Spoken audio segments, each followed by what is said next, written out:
Bismillahirrahmanirrahim. Assalamualaikum warahmatullahi wabarakatuh. Alhamdulillah. Allahumma sholli ala Sayyidina Muhammad wa ala ali Sayyidina Muhammad. Bang Alvin Firdaus beserta seluruh tim yang ada di Pontianak, tim yang ada di Riau, Bapak Ibu Abang Kakak Adik Sahabat Jamaah dimanapun berada. Tema kita malam ini, hikmah tersembunyi di balik musibah. Allahumma alimna ma yanfa'una wanfa'na bima 'allamtana innaka antal alimul hakim. Rabbi shrah li sadri wa yassir li amri wahlul 'uqdatam min lisani yafqahu qawli. Pertama, Al-Baqarah 216. Al-Baqarah 216. A'udzubillahi minasyaitonir rajim.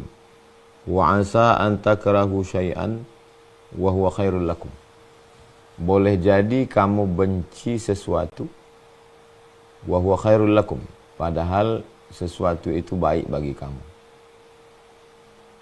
Boleh jadi kamu tidak suka sesuatu, tapi sebetulnya sesuatu itu baik bagi kamu. Kamu tidak suka jahe karena rasanya tidak manis, tapi jahe itu baik bagi kamu. Kamu tidak suka kunyit, tapi kunyit itu baik bagi kamu sebagai obat asam lambung. Sebaliknya kamu suka gula, tapi gula itu tidak baik bagi kamu karena penyebab diabetes. Lebih kurang makna sederhananya begitu. Ayat ini ceritanya tentang perang. Kutiba alaikumul qitalu wa huwa kurhul lakum. Kamu diwajibkan berperang, kamu tidak suka. Lalu kata Allah, wa asa an takrahu syai'an, boleh jadi kamu benci sesuatu, wa huwa khairul lakum, padahal itu baik bagi kamu. Walaupun kronologis ayat ini asbabun nuzulnya adalah tentang kewajiban berperang, lalu kemudian kaum muslimin sebagian tidak suka karena takut mati, takut patah, takut luka, takut tinggal anak istri. Lalu Allah katakan di situ banyak kebaikannya. Diuji kesabaran, diuji berstrategi, diuji mempertahankan tanah air dan lain sebagainya. Walaupun ayat ini khusus tentang itu, tapi maknanya secara umum. Begitu juga dalam kehidupan kita.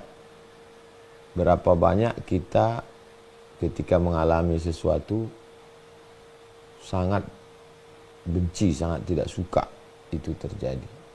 Tapi setelah hari berganti, pekan, bulan, tahun, baru kita paham. Tapi kita bisa paham itu setelah melewati fase itu. Atau kita sedang bangun tengah malam, kita renung. Oh, ini hikmahnya ternyata. Coba kalau kemarin begini. Saya yakin setiap kita punya pengalaman pribadi tentang banyak hal yang kita sebenarnya tidak suka ketika itu terjadi. Tapi di balik itu ada hikmah-hikmah yang luar biasa. Ini secara umum. Al-Baqarah 216. Berikutnya An-Nisa 19. An-Nisa 19. Fa'asa an takrahu syai'an, boleh jadi kamu benci sesuatu, wa yaj'alallahu fihi khairan katsira, tapi dijadikan Allah di balik sesuatu yang kamu benci, yang kamu tidak suka, di situ ada khairan katsira, banyak sekali. Khairan katsira, banyak sekali kebaikan. Yang kalau kita pahami dengan kacamata emosi, kita marah. Kita merasa Tuhan tidak adil. Kita merasa kok dia hidupnya mulus-mulus saja, enak-enak aja.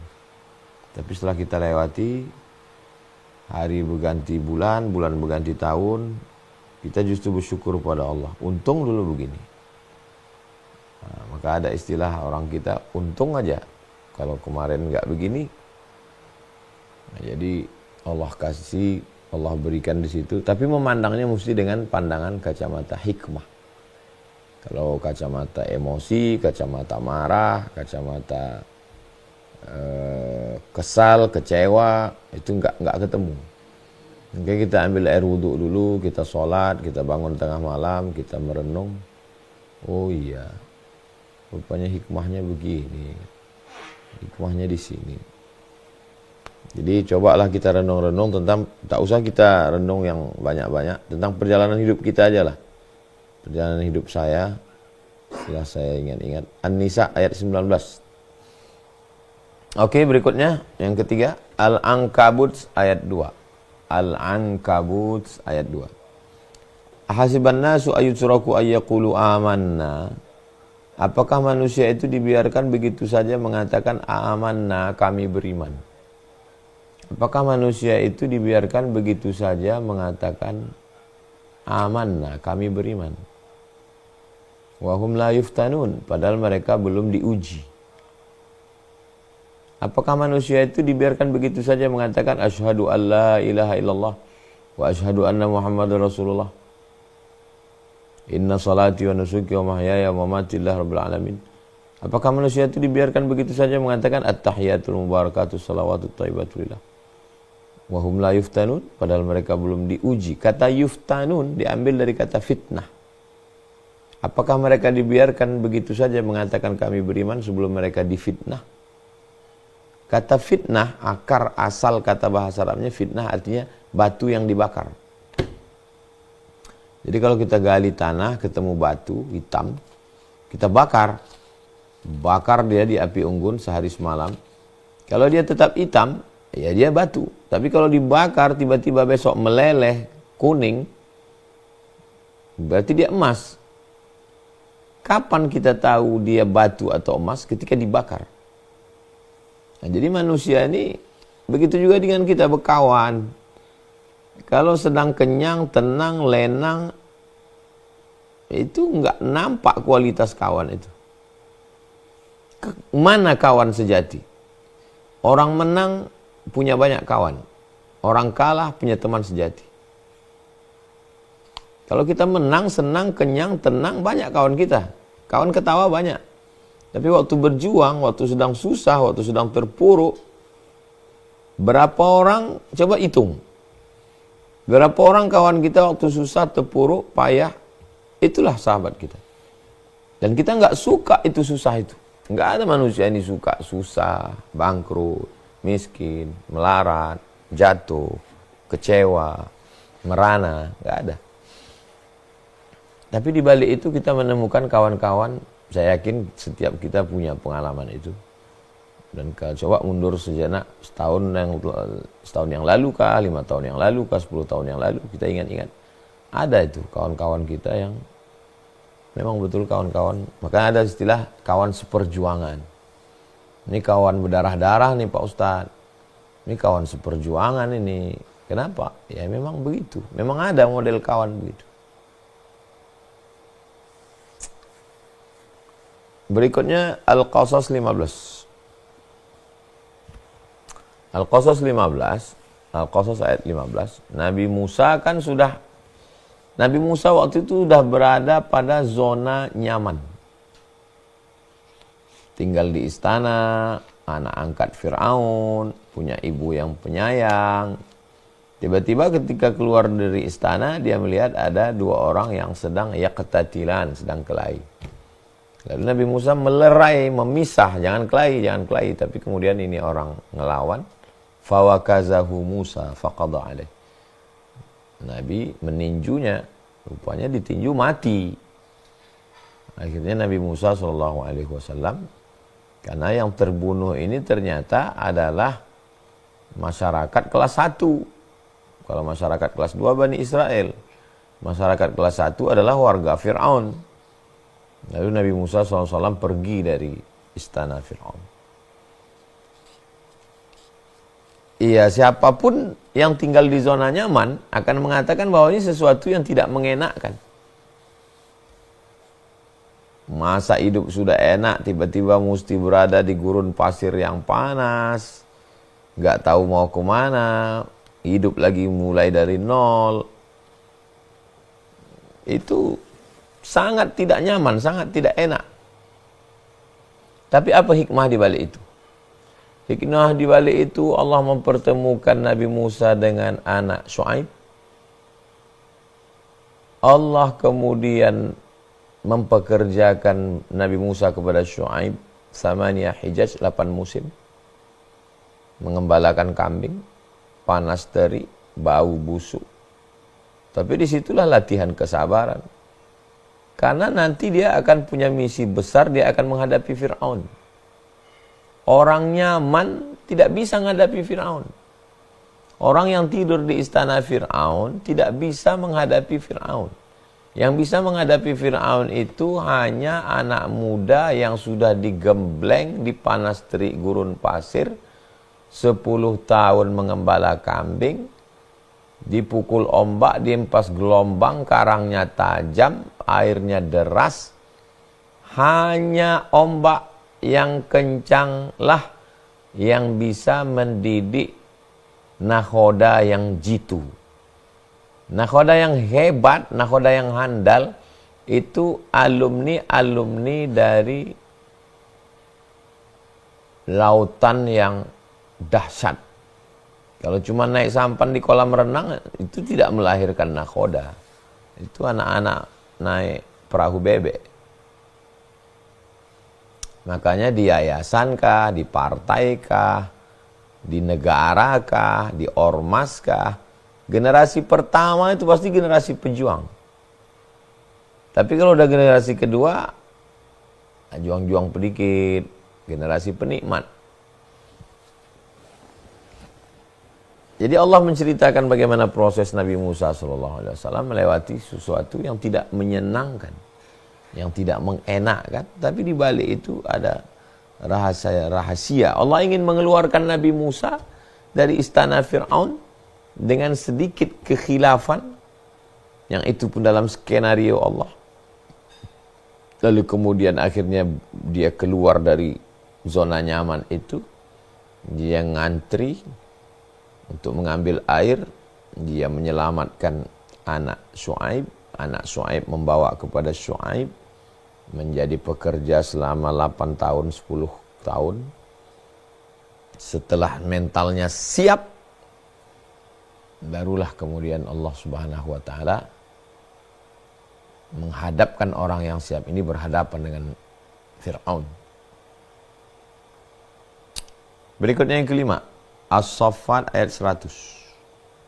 As-Saffat, surat As-Saffat ayat 100. Rabbi habli minas salihin. Rabbi habli minas salihin, berikanlah saya anak yang soleh. Doa Nabi Ibrahim alaihissalam. Padahal kalau kita baca ceritanya di ujung, begitu mudahnya Allah membuat Sarah mengandung punya anak. Lahirlah Ishak. Tapi kenapa dia perlu berdoa 86 tahun menurut tafsir Ibnu Katsir? 86 tahun, Rabbi habli minas sholihin, Rabbi habli minas sholihin, Rabbi habli minas sholihin. Sampai akhirnya menikah dengan Hajar. Hajar melahirkan anak Ishak. 13 tahun setelah itu, 86 tambah 13, 99. Barulah lahir Yakub, barulah lahir Ishak. Dengan Hajar lahir Ismail, dengan Sarah lahir Ishak. Kenapa mesti menunggu 13 tahun? Kenapa mesti menunggu nikah dulu dengan Hajar? Kan bisa aja nikah dengan Sarah langsung lahir anak. Ya itu kan garis finishnya. Itu kan garis finishnya. Menikah dengan Sarah, lahir anak, selesai. Allah buat tidak punya anak, menikah dengan Hajar. Hajar melahirkan Ismail. 13 tahun setelah itu lahir Ishak. Kesabaran Ibrahim, kesabaran Sarah, kesabaran Hajar, kesabaran Ismail.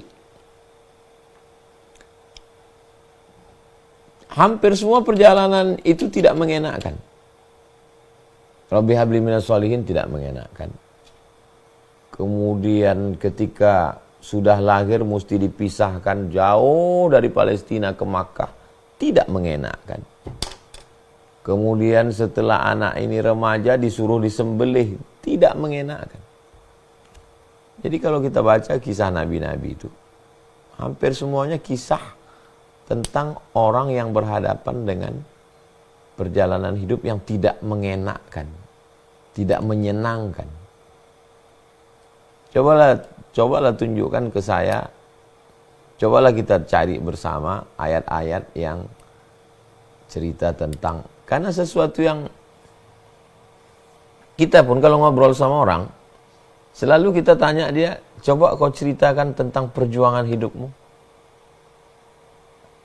Saya pergi ke Lampung, ketemu dengan Pak Haji, umur 83 tahun. Gimana perjuangan Pak Haji dulu merantau meninggalkan kampung halaman? Nggak pernah saya ketemu sama orang, coba ceritakan enak-enaknya. Bagi kita enak-enak itu, yang nggak enak untuk diceritakan. Memang banyak hal dalam hidup ini tidak bisa difahami orang kalau dia tidak mengalami. Lam ya'rif man lam yadhuq, kata Syed Qutb dalam tafsir fi Zilalil Quran. Tidak tahu kalau nggak pernah merasakan. Gimana kita mau menceritakan tentang asam pedas baung campur tempoyak kalau orang nggak pernah? Ya kayak durian, tapi durian busuk, durian asam, payah menceritakannya itu. Tapi bagi kita yang pernah mengalami kesulitan, kepayahan, kepahitan hidup, oh ya, itu ternyata yang Ustaz maksud. Berikutnya yang keenam, An-Nisa ayat 57. An-Nisa ayat 57. Wa ma qataluhu, mereka tidak membunuhnya. Wa ma salabuhu, mereka tidak menyalibnya. Walakin syubbiha lahum, tapi ada orang lain yang diserupakan wajahnya dengan Nabi Isa alaihissalam. Dia adalah Yahuza atau Yudas Iskariot. Kenapa mesti berbelit-belit jelimet begitu? Namanya ujian itu begitu. Kalau ujian anak TK 1 tambah 1. Kalau ujian anak SMP mulai pakai rumus. Kalau ujian S3 jurusan matematik, itu udah berat itu. Ya kenapa enggak simpel-simpel aja ya? Kenapa mesti payah ya Pak Ustadz? Itu berarti anak TK terjebak di tubuh yang dewasa. Kalau istilah Syekh Muhammad Al-Ghazali namanya mantik tufuli. Mantik itu logika, tufuli anak kecil. Logika anak kecil. Yang ngomong orang dewasa. Ini kok payah kali, ini kok ribet kali, ini kok jelimet. Tuhan itu kok jelimet. Sama lah seperti anak TK, ini kok payah, sedikit-sedikit nangis. Sami itu payah ngambil mainan, nangis. Nggak dapat ini, nangis. Itu. Jadi kita ini sebetulnya tidak dewasa. Tidak dewasa sesuai umur. Umur nambah terus, 20, 30, 40. Tapi secara pemikiran, secara spiritual, kita tidak dewasa, kita masih anak-anak. Nah, proses pendewasaannya itu ya dengan hal yang tidak menyenangkan. Emas itu disaring dari pasir, dari lumpur, disiram merkuri, baru dapat emas. Setelah itu dibakar, baru jadi emas batangan. Habis itu dipukul, dicetak, diukir, dipahat, digrenda, di kertas pasir. Barulah dia jadi. Kursi jati, kayu jati. Dipotong, dijemur, dipahat, diukir, dibentuk, disakiti. Sekarang kalau mau mendapatkan kayu gaharu, gaharu yang normal, gaharu yang tidak normal, cobalah tulis di YouTube itu, proses mendapatkan gaharu. Ditanam pohon gaharu itu, dipaku, dimasukkan besi panas. Ingin mendapatkan kualitas. Tidak ada satupun yang tidak berproses. Semua yang instan itu akan, apapun namanya yang instan maka disebut dengan karbitan. Kenapa pisang ini enggak manis ya? Kenapa menggumpal-gumpal dalam? Oh, karbitan. Tidak melewati proses. Kawan-kawan kita yang hobi mancing itu, nyewa kapalnya, nyewa sampannya, naik motor dari rumah ke pinggir sampan, musim kemarau, jalan kaki lagi dari tempat parkir mobil, ke tengah laut, bau panas-panas, pulang malam, kena nyamuk. Kalau mau dapat ikan, pergi ke pasar dapat ikan, selesai. Kenapa? Kenapa dia mesti melewati? Karena bagi dia adventure, petualangannya itu. Bukan masalah ikannya itu. Malah setelah ikannya dapat, coba tengok bule-bule itu. Setelah ikannya dapat malah dilepas. Petualangannya mendapatkan itu. Begitu juga hidup ini.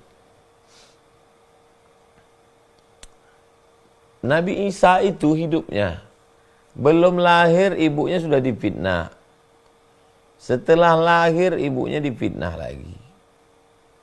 Setelah diangkat terus.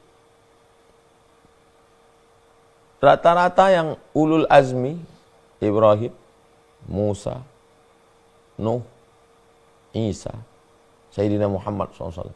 Terberat. Yang ujian hidupnya biasa-biasa aja, ya biasa-biasa aja.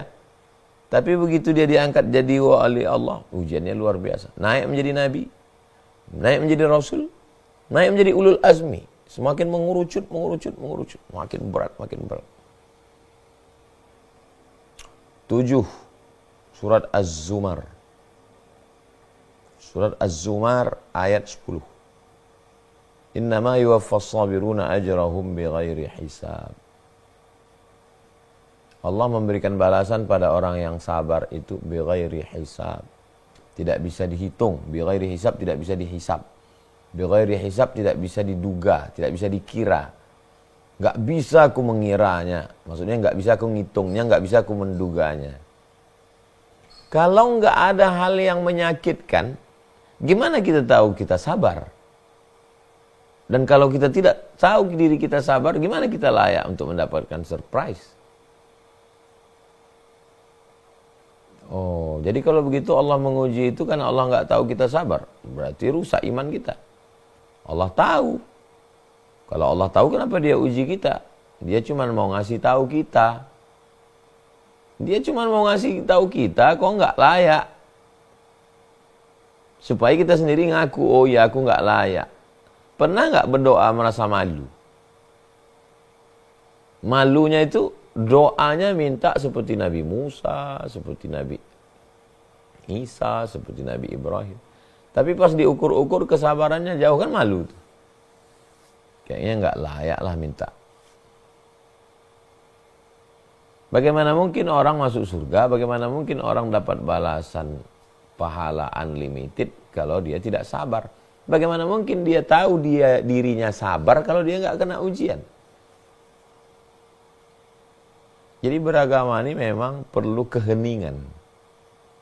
Perlu bahasanya waqfah ma'an nafsi. Sejenak bersama jiwa. Boleh juga ini ada acara dialog namanya sejenak bersama jiwa. Karena kita udah terlalu banyak sejenak sama handphone, sejenak sama laptop, sejenak sama scroll-scroll.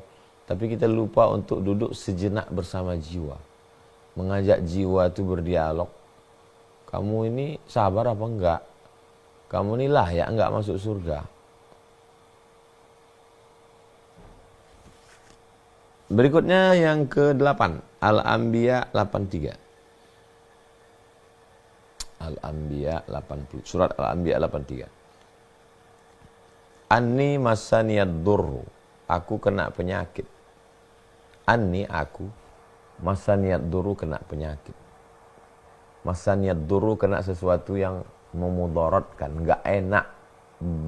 Darar, mudarat. Aku kena sesuatu. Wa anta arhamur rahimin. Engkau adalah maha penyayang di antara yang tersayang. Engkau adalah paling sayang di antara yang penyayang. Coba kita lihat. Menyebut nama ujiannya dia malu. Ya Allah, aku ini kena penyakit. Penyakitnya sakit kulit, enggak. Umum aja. Aku ini kena sesuatu yang enggak mengenakkan. Kita kalau mau minjam duit sama orang dan kita segan sama orang itu kita ngomongnya enggak jelas. Aku datang mau minjam duit 10.000. Itu. Tapi kalau kita segan kali, kebetulan anak saya ini lagi mau ujian, dan gurunya tidak bisa menerima dia kalau nggak bayar uang semester. Begitulah suasana. Ini ceritanya tentang Nabi Ayub ini. Surat Al-Anbiya 83 ini tentang Nabi Ayub. Apa yang menimpa dia pun dia tidak sebutkan secara eksplisit. Dan untuk menyebut nama Allah, padahal kalau mau to the point, aku sakit ya Allah. Atau mau to the point lagi, sembuhkan aku ya Allah. Isfini ya Allah. Sembuhkan aku ya Allah. Enggak ada kalimat itu keluar dari mulutnya. Dia cuma bilang, kata massa artinya sentuh. Aku disentuh sesuatu yang tak mengenakkan. Dan engkau adalah yang paling penyayang di antara yang penyayang. Itu kalimat Nabi Ayub itu lembut sekali. Padahal penyakit yang dia alami sakit sekali. Rumahnya hancur, anaknya meninggal, kebunnya hilang, ternaknya mati, sakit kulit, orang benci. Yang tinggal sama dia cuma Rahmah sendiri. Istrinya Rahmah, perempuan yang penuh kasih sayang. Makanya doa untuk orang yang menikah itu selalu Allahumma arham bainahuma kama rahimta baina Ayyub wa Rahmah. Buatlah mereka berkasih sayang sebagaimana sayangnya Ayub dan Rahmah. Di tengah, biasanya kita kalau terlalu susah kita emosi. Di tengah kesulitan, kesusahan, kepayahan, kepahitan itu,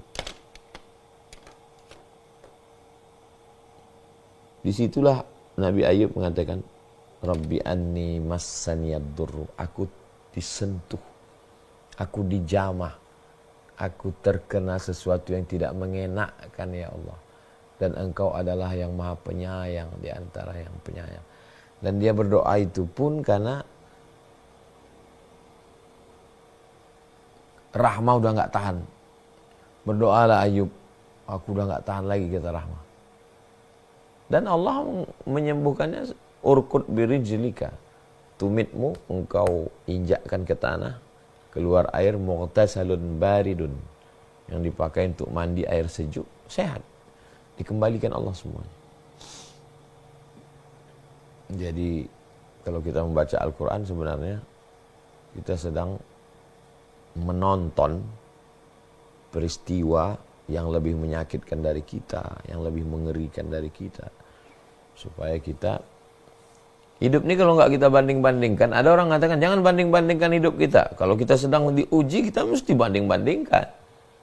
Kalau kita nggak bandingkan, kita nggak tahu perasaan kita lah yang paling parah. Kita mesti bandingkan. Oh, ternyata aku ini belum ada apa-apanya kalau dibandingkan Nabi Ibrahim. Kalau sama Nabi Musa belum ada apa-apanya. Kalau dibandingkan dengan Maryam belum ada apa-apanya. Kalau dibandingkan dengan Nabi Isa belum ada apa-apanya. Apalagi dengan Nabi Muhammad SAW. Mereka ibadahnya banyak, statusnya hebat, ujiannya aja begitu. Apalagi aku. Datanglah sabar kita, datanglah ridho kita, datang tawakal kita. Minta disertasi itu, ilham, itu yang coklat.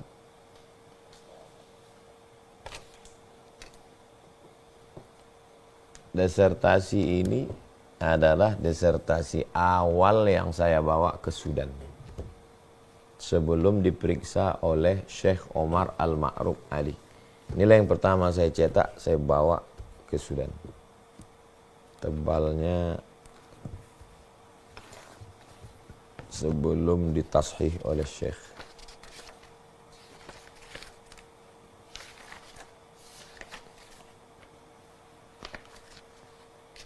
(618 halaman. Kapan Ustadz nulis ini? Ustadz kan sibuk ceramah. Iya, saya terdaftar di Sudan November 2017. November 2017. Saya terdaftar S3 di Sudan.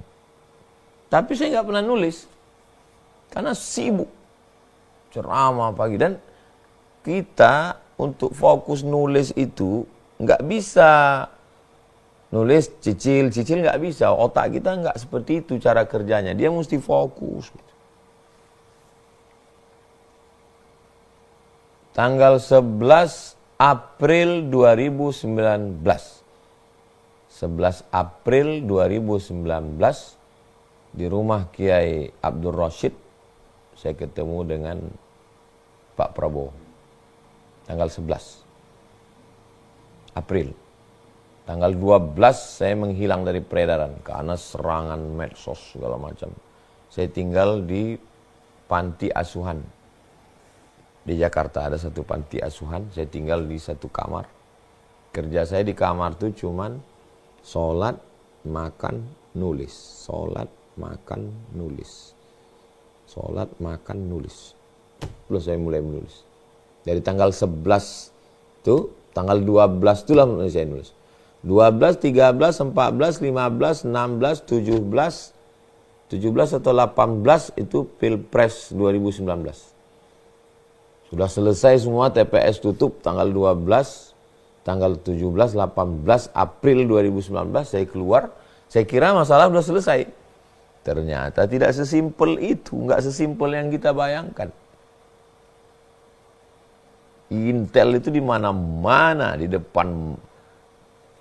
Ini kantor tempat saya, di depan itu ada masjid. Itu dipoto sama kawan. Nah, tengok tuh. Intel tuh nggak pulang-pulang mengawasi itu. Ustadz sebaiknya handphone Ustadz dibuang karena handphone Ustadz disadap. Buang sama handphonenya. Sama nomornya sekali. Beli nomor baru, handphone baru. Akhirnya lama saya tidak pakai handphone sama sekali. Hikmahnya, kalau saya pakai handphone saya nggak fokus. Jadwal ceramah semuanya off, delete. Tidak ada handphone, no WhatsApp, no medsos. Kerja hanya sholat, makan, nulis, sholat, makan, nulis, sholat, makan, nulis. April, Mei, Juni, Juli. Semua referensi yang selama ini dikirim kawan-kawan. Seandainya, ini kalau mundur lagi ke belakang. Seandainya peristiwa itu tidak terjadi. Bagi orang yang nggak paham, Ustadz PNS, Ustadz hilang. Ustadz nggak dapat apa-apa, Ustadz dibully orang, Ustadz. Bagi saya sangat-sangat bersyukur kepada Allah Subhanahu Wa Taala. Kalau mundur ke belakang. Kalau saya tidak mengalami kesulitan, kepahitan, kepayahan yang tersulit saya rasa dalam hidup itu, barang ini tak jadi. Kalau ini tidak jadi, saya tidak akan pernah sidang di Sudan. Akhirnya Desember 2020 saya disidang di Universitas Omdurman Islamic University. Naik beritanya cum laude. Setelah itu Universitas Sultan Syarif Ali memberikan saya profesor. Mana mungkin Sultan Syarif Ali ngasih profesor kalau saya LCMA? Ingin juga doktor, tapi nggak sempat nulis, mau nulis nggak bisa, tapi ingin doktor. Akhirnya gimana? Ya pastilah, ujung-ujungnya kan pasti honoris causa. Mau nulis nggak sempat, mau nulis S3 nggak sempat, tapi ingin doktor, mau dipanggil doktor, ya ujung-ujungnya honoris causa. Allah menyelamatkan saya tidak honoris causa, saya nulis, disidangkan. Berlanjutlah terus. Jadi Allah Subhanahu Wa Taala memang yang paling berat 2019 April, dari mulai Maret 18 Maret 2019 mak meninggal. Tempat bergantung, tempat minta doa, tempat ngasih semangat. Maret sudah tumbang. April fitnah Pilpres. April. Oh itu udah nggak selesai itu. April, Mei, Juni, Juli ke Sudan. Ke Sudan nggak ada pesawat yang mau masuk ke Sudan itu. Satu-satunya pesawat yang mau masuk ke Sudan hanya Uni Emirat nggak masuk lagi, Etihad nggak masuk lagi, Saudi nggak masuk. Saya sampai mendarat di airport sudah sepi airport. Hanya satu pesawat transit di Addis Ababa, Ethiopia Airlines. Ethiopia Airlines. Sampai di sana internet nggak ada. Karena pemerintah menghilangkan internet, karena dengan internet orang tukar berita untuk ajak unjuk rasa. Jadi orang unjuk rasa nulis di dinding-dinding, kita unjuk rasa tanggal sekian. Memang minta ampun. Maret, April, Mei, Juni, Juli. Juli itu pun periksa. Alhamdulillah kayaknya lapang. Pas dicek sama pegawai pasca sarjana, dia lihat, kamu daftar tahun berapa Abdul Somad? 2019 saya bilang. 2019. Sekarang 2000. Kamu daftar 2017 saya daftar. Sekarang 2019. Iya, tapi kamu daftar itu November. Sekarang Juli. Syarat untuk sidang mesti 2 tahun. Kamu baru 1,5 tahun. Sekarang Juli, Agustus, September, Oktober, November. Kurang 4 bulan lagi kalau mau sidang. Balik lagi ke Indonesia. Bukan senang mau pula bolak-balik dari Sudan ke Indonesia. Sampai ke Indonesia bulan akhir Juli. Agustus, fitnah lagi. Saya dilaporkan 5 laporan di Mabes. Saya klarifikasi di Majelis Ulama Indonesia. Bahwa saya sedang menyampaikan ceramah saya dipotong, dan lain-lain, dan seterusnya.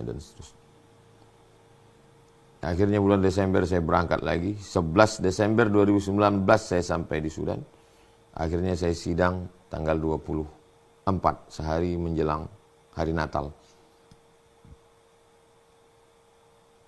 Sangat saya paham Allah buat saya mengalami kesulitan, kesusahan, kepayahan itu supaya apa? Supaya saya jadi ustadz, orang ngadu ke saya. Orang mengadukan kesulitan, kepayahan hidupnya ke saya. Dan ketika saya ngomong tentang kepayahan saya, oh ternyata ujian saya ini belum ada apa-apanya ya Ustadz ya. Sering saya. Nah, orang ngadu ke saya. Saya biarkan cerita. Orang kalau cerita ke kita, biarkan aja. Biarkan cerita, udah selesai, baru kita kasih tahu. Aku dulu begini-begini.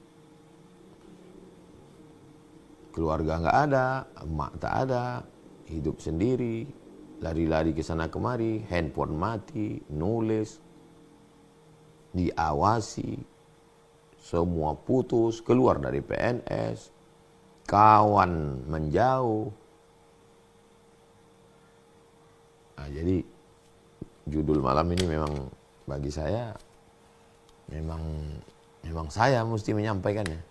Kalau orang yang tak mengalami, tak layak dia untuk menyampaikan. Yang terakhir ditutup dengan hadis Sahih Bukhari dan Muslim. Ma yusibul muslim min nasabin, wala wasabin, wala hammin, wala huznin, wala adha, wala ghammin. Sakit badan, sakit pikiran, susah hati, lelah, letih, sedih, gundah gulana, galau, hatta syaukah yushakuha, sampai duri yang menusuk tapak kaki. Illa kafarallahu biha min khatayah, itu hanya cara Allah untuk membersihkan dari dosa-dosa.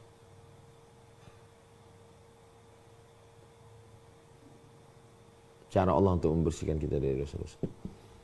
Mungkin itu sebagai pengantar kita malam ini. Sudah jam 20.47, saya kembalikan ke Bang Alvin Firdaus. Terima kasih, mohon maaf. Wassalamualaikum warahmatullahi wabarakatuh. Waalaikumsalam warahmatullahi wabarakatuh. Masya Allah, tabarakallah. Jazakallah khairan kasiran kepada Ustaz Abdul Somad. Masya Allah, luar biasa ilmunya. Satu ayat yang ini mungkin menjadi resume terbaik gitu ya. Kalau menurut saya ayat yang terbaik tadi di Quran Surat Al-Baqarah ayat 216 Bapak Ibu. Asa an takrahu syai'aw wa huwa khairul lakum wa asa an tuhibbu syai'aw wa huwa syarrul lakum. Boleh jadi kita menyenangi sesuatu tapi itu tidak baik bagi kamu, dan boleh jadi kamu menyukai sesuatu padahal itu tidak baik bagi kamu. Apa? Padahal itu tidak menyenangkan bagi kamu. Padahal diwajibkan atas kamu berperang, padahal itu tidak menyenangkan bagimu. Tetapi boleh jadi kamu tidak menyenangi sesuatu, padahal itu baik bagi kamu. Dan boleh jadi kamu menyukai sesuatu, padahal itu tidak baik bagimu. Allah mengetahui, sedang kamu tidak mengetahui. Masya Allah. Nah, insya Allah, mudah-mudahan apa yang disampaikan guru kita bisa paham Bapak Ibu, bisa paham, bisa mengamalkan, dan bisa mengajarkannya. Dan insya Allah kita akan masuk ke sesi tanya jawab Bapak Ibu semuanya. Saya persilakan untuk Bapak Ibu bisa open kameranya dan bisa raise hand begitu ya. Bisa angkat tangan di Zoom ini. Saya persilakan untuk yang pertama Ibu Inung Al-Huda. Silakan Ibu dibuka mic-nya. Assalamualaikum Ustadz. Waalaikumsalam warahmatullahi wabarakatuh.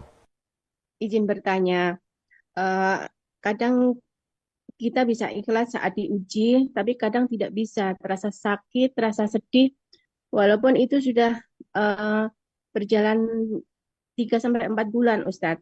Apakah itu tanda bahwa kita tidak lolos saat diuji? Kemudian yang kedua, apa bedanya ujian dengan azab, Ustadz? Terima kasih.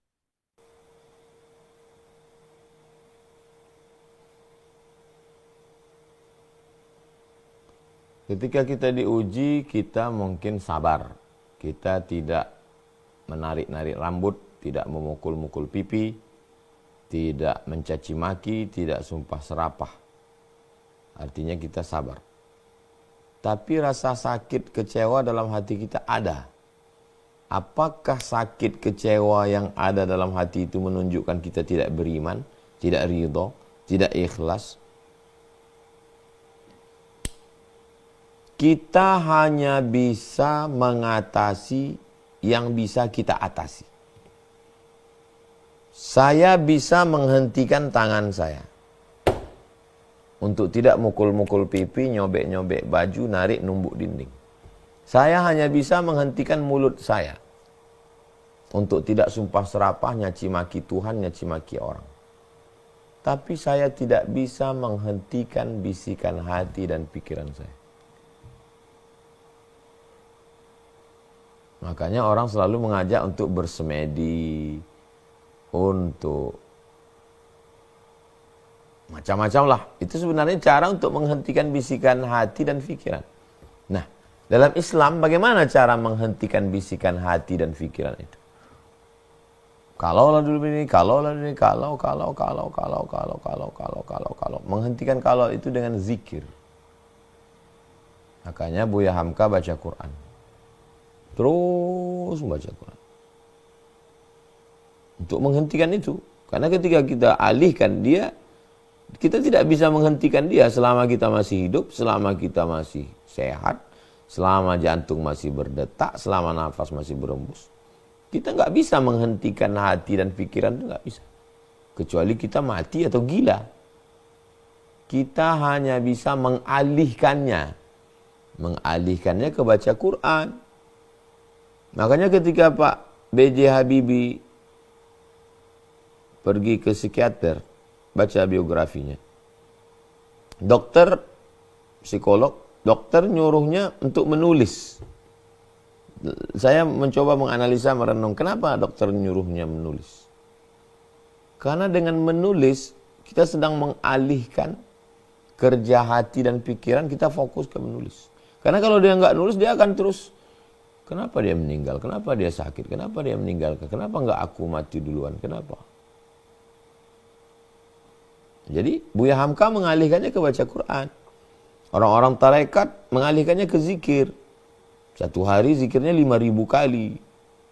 Jadi ada orang melukis, ada orang membuat karya seni nyanyi, ada memahat. Itu sebetulnya mengalihkan. Saya menulis, mengalihkan. Karena kalau saya nggak nulis, saya akan marah, kecewa, benci, campur semua itu, sakit hati. Itu bisa depresi, bisa anxiety, bisa bunuh diri orang. Yang disebut sekarang dengan kesehatan mental. Jadi kalau bahwa ibu, saya, kita semua merasakan sakit, kecewa, itu cara mengalihkannya, kita alihkan dengan fokus ke yang lain. Apakah menulis, apakah berzikir, apakah baca Quran, sesuai dengan yang kita bisa. Lalu kemudian, misalnya kita sakit nih, misal. Bagaimana kita bisa membedakan bahwa sakit ini adalah ujian atau azab? Ada 4 kemungkinan. Bahwa sakit saya itu menghapus dosa saya. Bahwa sakit saya itu mengangkat derajat saya. Bahwa saya sudah mau masuk surga, cuman amal saya kurang. Lalu dibuat Allah saya mengalami sesuatu yang tidak menyenangkan supaya saya dapat pahala sabar. Pahala sabar itulah nanti untuk nombok cukup syarat bahwa Allah mau ngasih saya satu level maqam namanya ridha. Ridha level tertinggi, lebih tinggi dari surga. Penghuni surga pun minta ridha. Maka doa kita, Allahumma inna nas'aluka ridhaka. Ridha hanya diperoleh orang yang ridha menerima takdir Allah. Misal saya sakit, apakah saya sakit ini karena menghapus dosa saya? Atau saya sakit ini mau mengangkat derajat saya? Atau saya sakit ini untuk mencukupkan amal saya supaya masuk surga? Atau sakit ini karena Allah ingin saya ridho? Enggak ada standarnya. Kalau sakitnya kanker berarti kutukan. Kalau sakit perut berarti enggak ada. Maka solusinya hanya husnuzon pada Allah. Bahwa saya ada silap, saya salah, saya dosa, saya banyak maksiat. Lalu Allah uji saya begini, berarti Allah ingin menghapuskan dosa saya. Berarti Allah sudah mencatatkan saya derajat tinggi. Berarti Allah sudah memasukkan nama saya sebagai penghuni surga, cuman amal saya kurang. Berarti Allah ingin saya ngasih saya ridho. Saya sedang dites. Jangan pesimis, jangan negatif, jangan suudzon, jangan negative thinking. Hubungan kita dengan Allah itu 2. Pertama husnuzon, yang kedua ridho. Husnuzon, apapun yang dikasih Allah kita husnuzon. Allah sayang sama kita. Allah mau menghapuskan dosa kita. Allah mau mengangkat derajat kita. Allah memperbaiki hidup kita. Demikian, Allahu a'lam.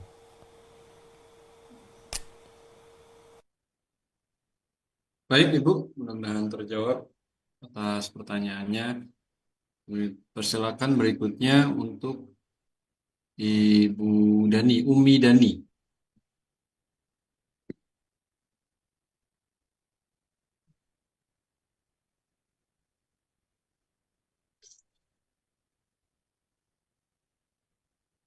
Silakan dibuka mic-nya.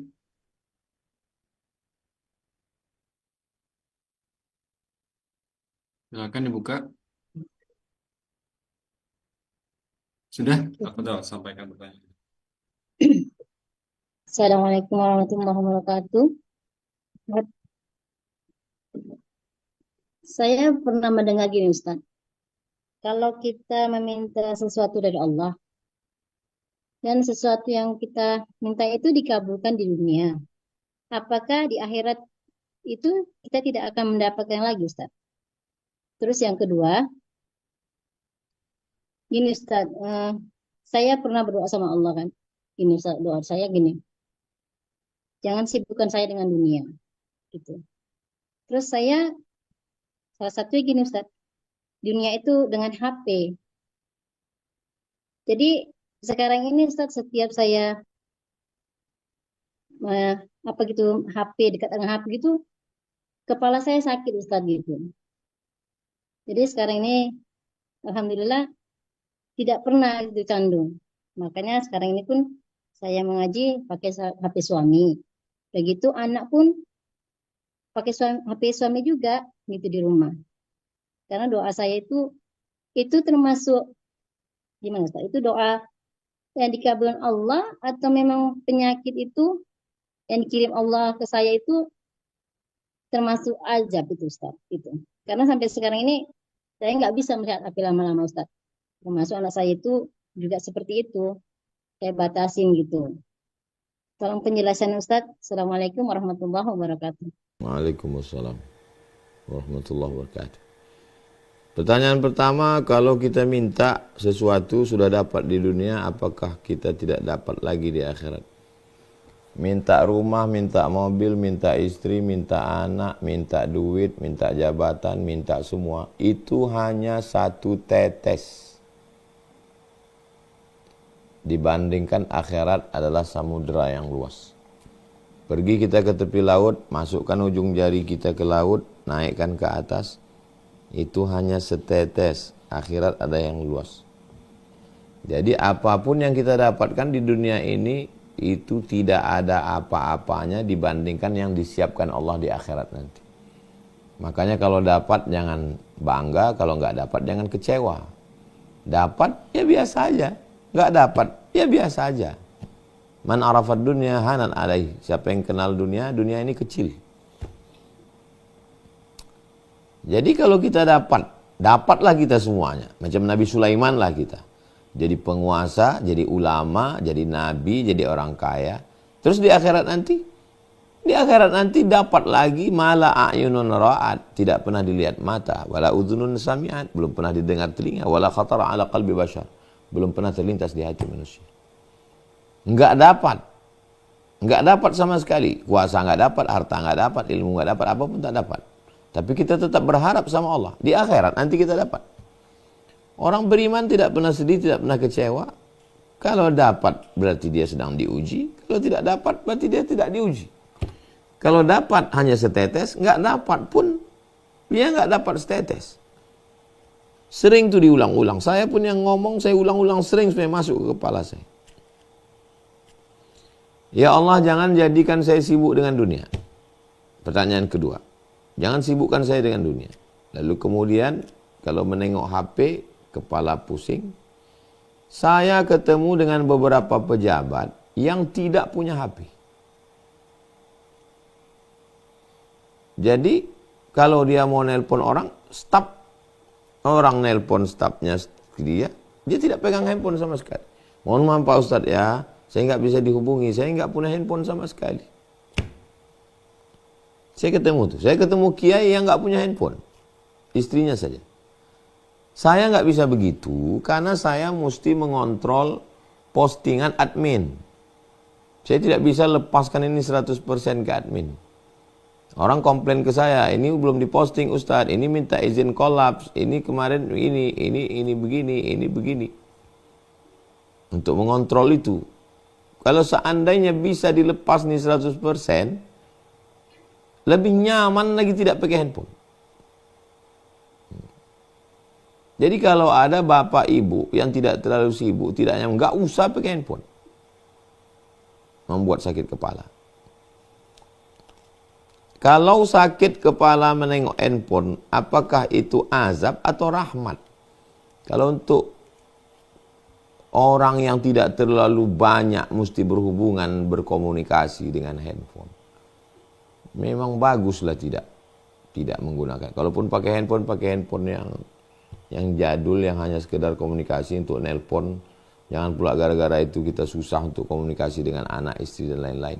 Tapi kalau habis waktu kita untuk itu, dia bisa menjadi laknat. Benda bisa jadi rahmat, bisa jadi laknat. Mobil, motor, duit, emas, perak, jabatan, harta, ilmu bisa jadi rahmat, bisa jadi laknat.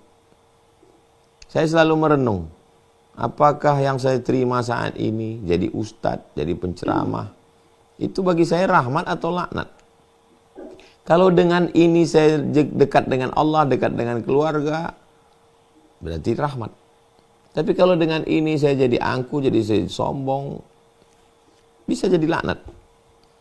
Makanya ulama dalam kitab Ar-Risalah Al-Qushairiyah selalu mengatakan mari merenung berpikir seandainya masuk ke dalam hutan lalu semua pucuk-pucuk kayu dan burung-burung di hutan itu mengucapkan salam, assalamu alaika ya wali Allah. Dalam kitab Ar-Risalah Al-Qushairiyah, assalamu alaika ya wali Allah. Terdengar daun-daun kayu dan burung-burung mengucapkan salam. Renung ke dalam hati, apakah dengan yang diberikan Allah itu justru menjadi ujub, aku adalah wali Allah, aku penghuni surga? Kalau ada perasaan begitu, berarti sedang terlaknat, maghrur, tertipu. Makanya Imam Asy-Sya'rani menulis Tanbihul Mughtarrin, peringatan bagi orang yang tertipu. Tapi kalau dengan itu muncul rasa sedih, takut kepada Allah, sedang diuji Allah. Nah, jadi kita semua coba merenung atas apa yang kita terima. Ini kira-kira mendekatkan saya pada Allah atau menjauhkan saya? Ini membuat saya lebih bersyukur atau menjadi kufur? Demikian, wallahu a'lam. Terima kasih Ustaz. Barakallah. Assalamualaikum. Waalaikumsalam. Berikutnya Bapak Fajar Irawan dari Cirebon. Assalamualaikum warahmatullahi wabarakatuh, Pak Ustaz. Waalaikumsalam warahmatullahi wabarakatuh. Saya hari ini bahagia sekali, Ustaz. Saya kebetulan penggemar Pak Ustaz Abdul Somad ini sudah lama. Alhamdulillah. Begini Pak Ustaz, saya ingin bertanya tentang umur atau usia, Pak Ustaz. Jadi 16 tahun yang lalu bapak saya berpulang, Pak Ustaz. Terus 5 tahun yang lalu ibu saya juga berpulang, Pak Ustaz. Sampai sekarang saya pun masih merindukan beliau berdua, Pak Ustaz. Bisa dibilang ikhlas harus ikhlas, tapi kenapa perasaan hati ini masih mengganjal gitu, Pak Ustaz. Jadi bagaimana Pak Ustaz, menurut Pak Ustaz, supaya kita bisa sepenuhnya mengikhlaskan orang tua kita yang sudah dipanggil sama Allah yang Maha Kuasa itu, Ustaz. Itu saja, Ustaz. Terima kasih. Assalamualaikum warahmatullahi wabarakatuh. Waalaikumsalam warahmatullahi wabarakatuh. Yang pertama, Pak Fajar tanamkan dalam pikiran bahwa Allah sudah menuliskan takdir 50 alfasanah 50.000 tahun qabla an yakhluqas samawati wal ard, sebelum Allah menciptakan langit dan bumi. Sebelum Allah menciptakan langit dan bumi 500.000 tahun, 50.000 tahun sebelum Allah menciptakan langit dan bumi, bahwa Allah mentakdirkan ayah dan ibu Pak Fajar bahwa mereka akan menghadap Allah pada hari itu, pada tanggal itu. Saya selalu mengulang-ulang itu dalam pikiran saya. Hai Abdul Somad, bahwa Allah sudah menakdirkan ayahmu, ibumu, emakmu kembali pada 11 Rajab 18 Maret 2019, dan takdir Allah itu rufi'atil aqlam, penanya sudah diangkat, wajaffatis suhub, kertasnya sudah kering.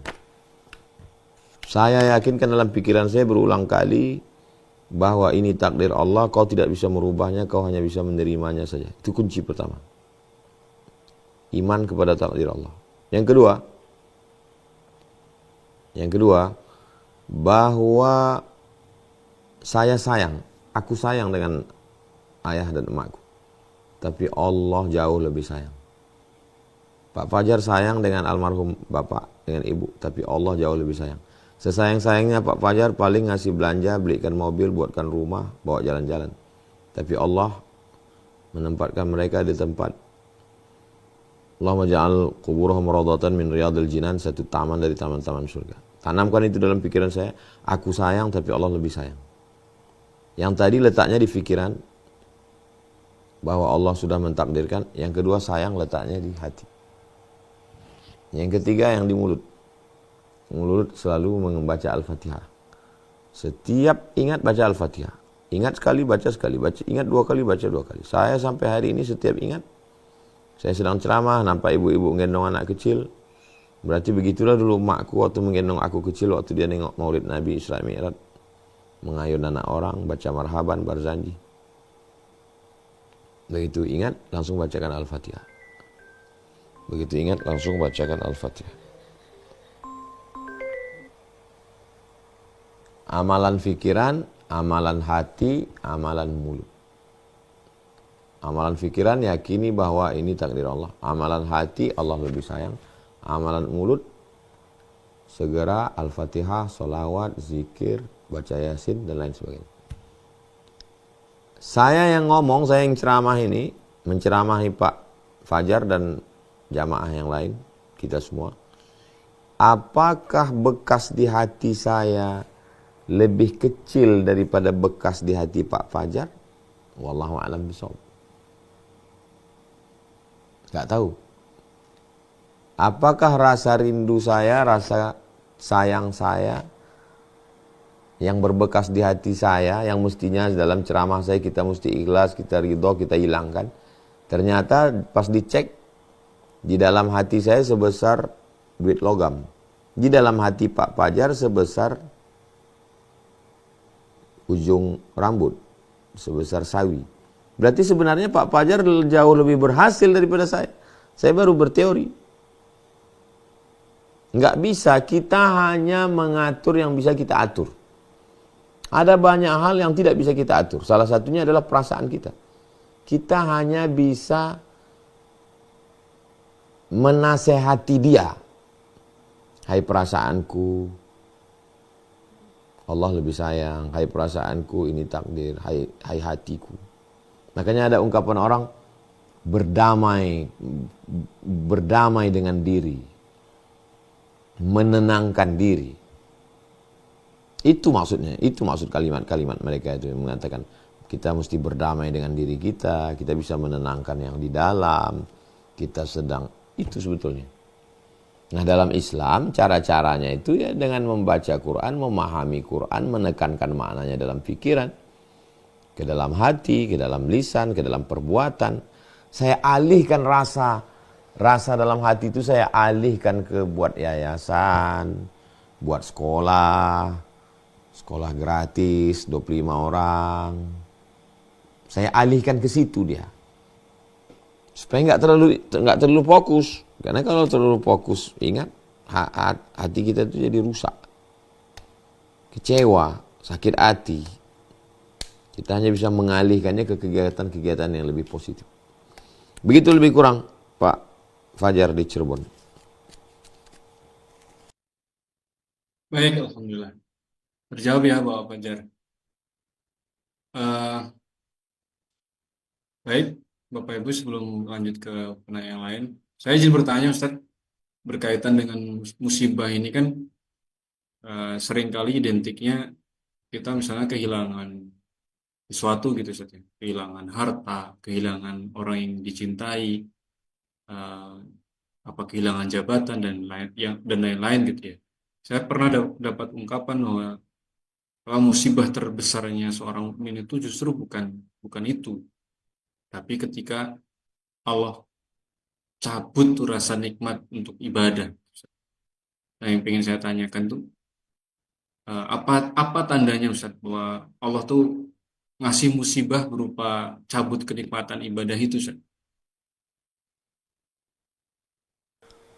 Orang sebelum azan udah ke masjid, wudu. Kita mau azan, mau orang sholat, mau apa, nggak ada peduli. Walaupun ustadz, walaupun orang yang suka pengajian. Jadi kalau ada perasaan begitu, kita mesti cepat introspeksi diri, muhasabah. Ini jangan-jangan aku udah kena ini.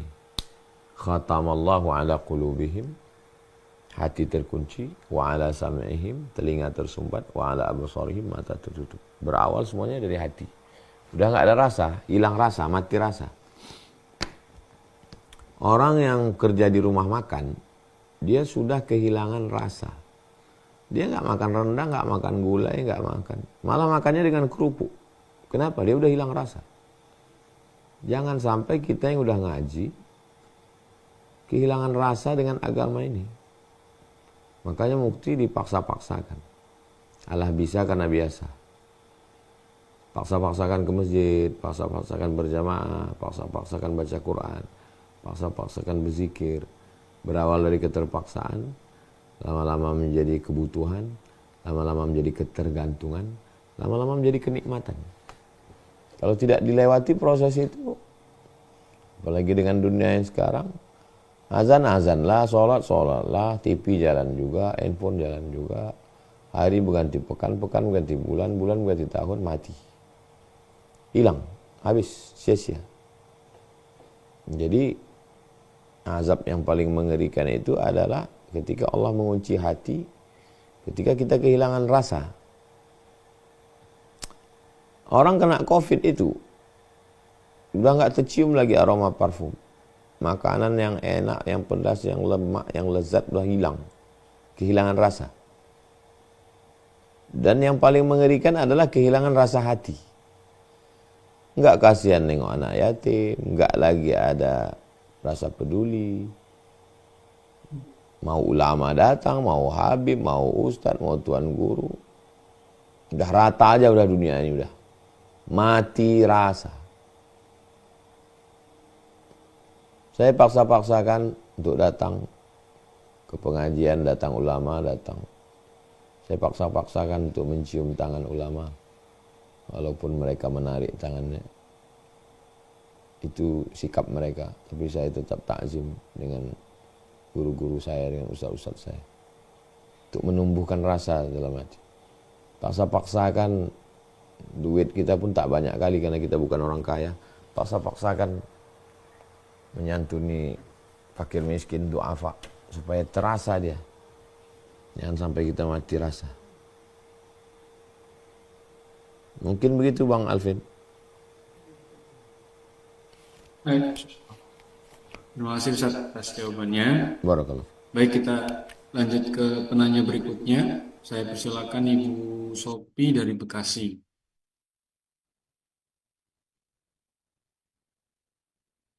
Assalamualaikum warahmatullahi wabarakatuh.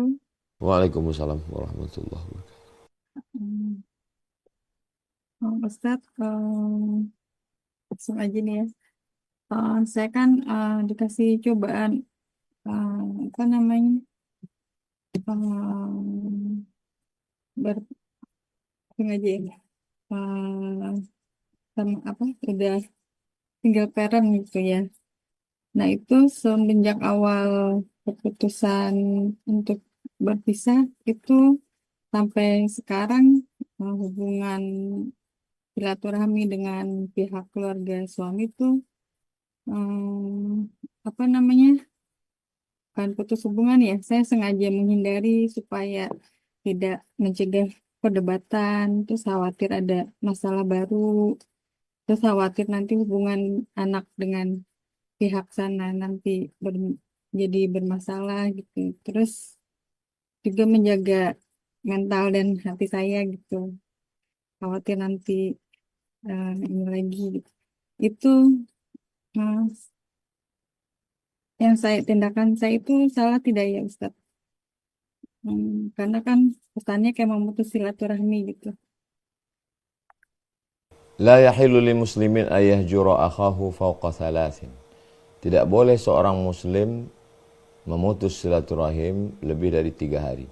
Makna kata ayyahjura diambil dari kata hajara, meninggalkan, membenci, memutuskan. Jadi pahami dengan baik. Saya misalnya punya tetangga.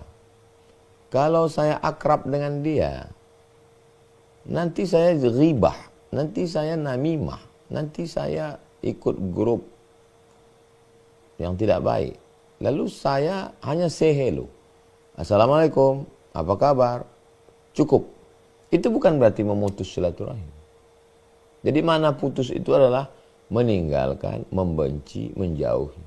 Jadi selama kita masih ada hubungan sebagai sesama muslim, ada hubungan baik, itu tidak masuk kategori memutuskan.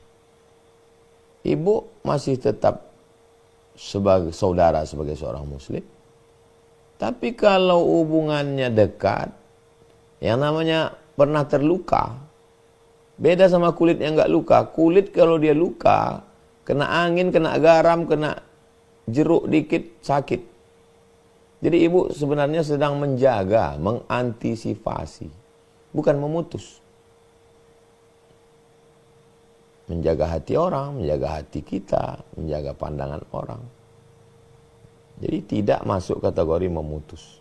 Tapi kalau sampai membenci, menghasut, dan seterusnya, itu makna memutus.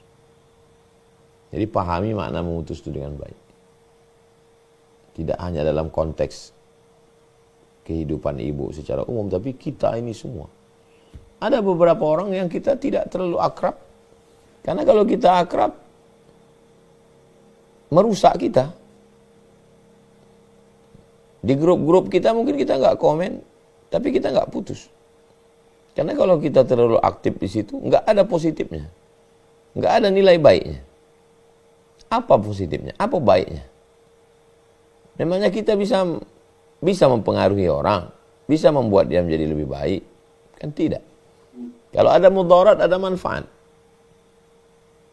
Saya selalu mengambil keputusan itu, ambil kertas, saya garis 2, saya buat positif, negatif. Apa positifnya? Negatif, negatif, negatif, negatif. Iya.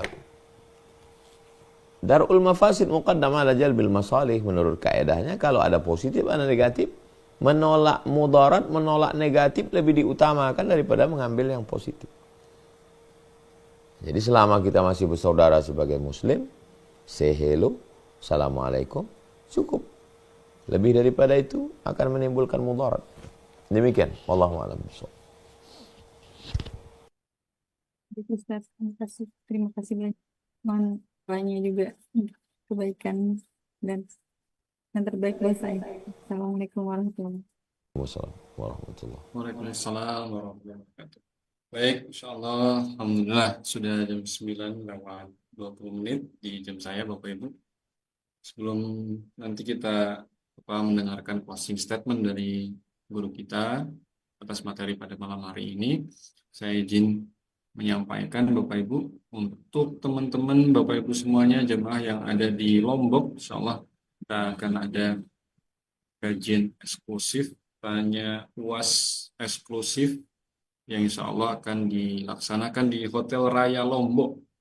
Bapak Ibu bisa ikut dengan cara daftarnya di tanyauas.id/Lombok. tanyauas.id/Lombok. Ya, kita akan laksanakan di Hotel Lombok Raya Mataram, Bapak Ibu. Nah, linknya kami izin bagikan di kolom chat. Ya, itu linknya, Bapak Ibu. Sudah saya bagikan. Di sini ada Ada akad belajarnya untuk tiket masuk senilai Rp75.000, Bapak Ibu. Ini insya Allah dana yang terhimpun akan dialokasikan untuk salah satunya pembangunan Pondok Pesantren Az-Zahra di Riau dan untuk operasional siar acara. Bapak Ibu bisa daftar dengan cara mengisi form yang ada di halaman tersebut. Tanya uas.id/Lombok. Ya, ini terbatas harga tiket 75.000 ini terbatas untuk 200 orang pertama. Tafadhol silakan yang warga Lombok yang ingin belajar bersama guru kita. Baik, Ustadz, mungkin ada closing statement atau kalimat penutup berkaitan dengan materi pada malam hari ini dan juga ditutup dengan doa bersama. Tafadhol, Ustadz. Enak tidak enak, suka benci, itu pandangan kita. Itu pandangan kita. Dalam pandangan Allah, semua yang Dia kasih ke kita baik. Saya ulang sekali lagi. Enak tidak enak, senang susah, kecewa bahagia. Itu dalam pandangan kita. Dalam pandangan Allah, semua yang aku kasih ke kamu baik. Ketika berbeda pandangan kita dengan pandangan Allah, disitulah muncul kecewa, sakit hati, tidak adil. Jadi apa yang bisa kita lakukan? Menyatukan pandangan kita dengan pandangan Allah. Ya Allah, jadikan aku memandang semua yang kau berikan ini baik. Kalau menurut engkau ini baik, jadikan aku menerimanya dengan baik. Walaupun menurut hawa nafsuku tidak baik. Walaupun menurut orang sekelilingku tidak baik. Tapi menurut engkau bagiku ini baik. Buat aku bisa melihatnya baik. Makanya dalam Sahih Muslim, la yazalu abdi yataqarrabu ilayya bin nawafil. Hamba-hambaku yang melaksanakan ibadah sunat mendekatkan diri kepadaku. Hatta uhibbah, sampai aku mencintainya. Fa idza ahbabtuhu, kalau aku sudah mencintainya, maka dia akan memandang dengan pandanganku. Kalau sudah memandang dengan pandangan Allah, maka saat itu kita tidak lagi ada yang tak baik. Karena pandangan kita sudah sama dengan pandangan Allah. Allah melihat semua yang dia kasih ke kita itu baik.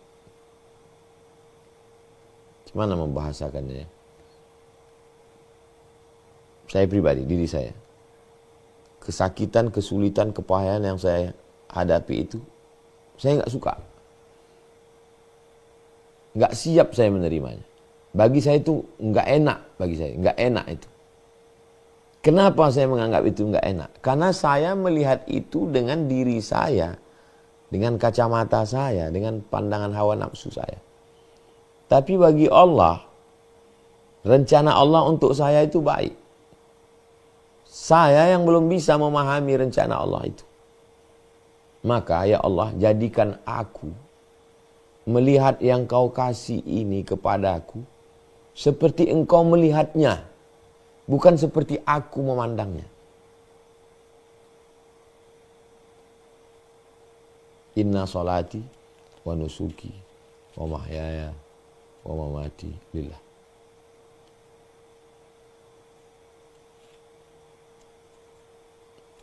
Berproses.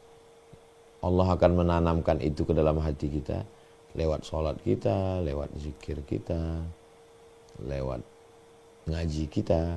Kalau semakin ngaji, semakin zikir, semakin ibadah, kita bisa memandang rencana Allah itu baik, bersyukurlah. Tapi kalau kita semakin ngelawan, semakin merasa Tuhan tidak adil, berarti ada sesuatu yang salah. Doakan juga saya, supaya jangan hanya sekedar pandai ngomong, pandai ceramah, tapi juga saya bisa memahami rencana Allah untuk hidup saya, untuk keluarga saya, untuk kita semua.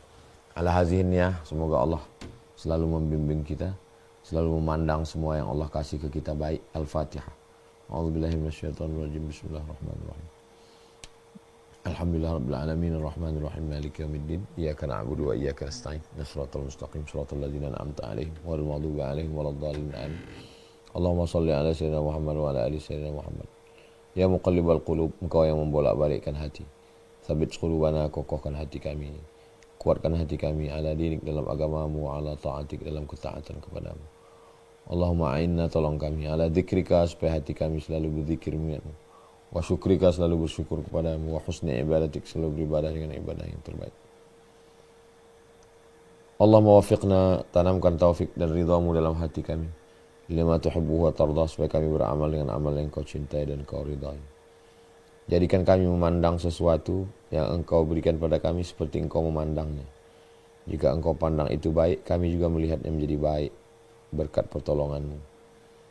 Fansurna, tolong kami ya nasiral haq, engkau menolong segala kebaikan kebenaran. Allahumma arinal haqqa haqqa warzuqna ittiba'ah, tunjukkan pada kami yang benar itu benar supaya kami bisa mengikutinya. Wa arinal batila batila warzuqna ijtinabah, tunjukkan pada kami bahwa yang batil itu salah supaya kami bisa menjauhinya.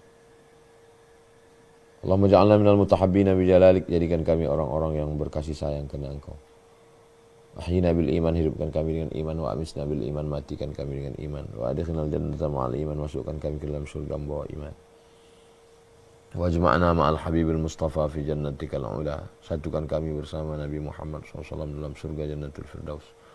Rabbana atina fid dunya hasanah wa fil akhirati hasanah wa qina adzabannar. Sallallahu alaihi wasallam Muhammad wa ala alihi wasallam. Walhamdulillahi rabbil alamin. Taqabbalallahu minna wa minkum taqabbal ya karim. Assalamualaikum warahmatullahi wabarakatuh. Demikian Bang Alvin Firdaus berta seluruh tim. Terima kasih kepada semua jamaah, Bapak Ibu, Abang, Kakak, adik, sahabat. Kita tetap selalu bersama dalam doa. Wa tawassaw bil haq wa tawassaw bis sabr. Bismillah. Jazakumullah hasanal jaza, jazakumullah khairan. Wassalamualaikum warahmatullahi wabarakatuh.